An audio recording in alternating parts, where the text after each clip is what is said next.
ಹಿಂದೂಗಳ ನರಮೇಧಕ್ಕೆ ಸೆಲೆಬ್ರಿಟಿ ಸಹ ಸಿಟ್ಟನ್ನ ಹೊರಹಾಕಿದ್ದಾರೆ. ಮೃತರಿಗೆ ಯಶ್, ರಶ್ಮಿಕಾ, ಅನುಷ್ಕಾ ಶರ್ಮಾ ಸಂತಾಪವನ್ನ ಸೂಚಿಸಿದ್ದಾರೆ. ಬಾಲಿವುಡ್ನ ಹಿರಿಯ ನಟ ಅನುಪಮ್ ಖೇರ್ ಸಹ ಆಕ್ರೋಶವನ್ನ ವ್ಯಕ್ತಪಡಿಸಿದ ಘಟನೆಯನ್ನ ಖಂಡಿಸಿದ್ದಾರೆ.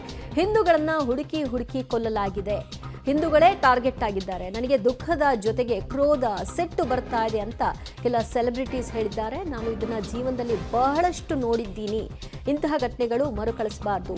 ವಿಡಿಯೋ ಹೇಳಿಕೆ ಮೂಲಕ ಅನುಪಮ್ ಖೇರ್ ತಮ್ಮ ಅಸಮಾಧಾನ, ಸಿಟ್ಟನ್ನ ಹೊರಹಾಕಿದ್ದಾರೆ. ಇದೇ ರೀತಿಯಾಗಿ ಹಲವಾರು ಸೆಲೆಬ್ರಿಟೀಸ್ ತಮ್ಮ ಪೋಸ್ಟ್ಗಳಲ್ಲಿ ಈ ಬಗ್ಗೆ ಖಂಡಿಸಿದ್ದಾರೆ. पहलगाम में हिंदुओं के साथ नरसंहार हुआ है, जो 27 हिंदुओं को मारा गया है चुन कर, उससे मन में दुख तो है।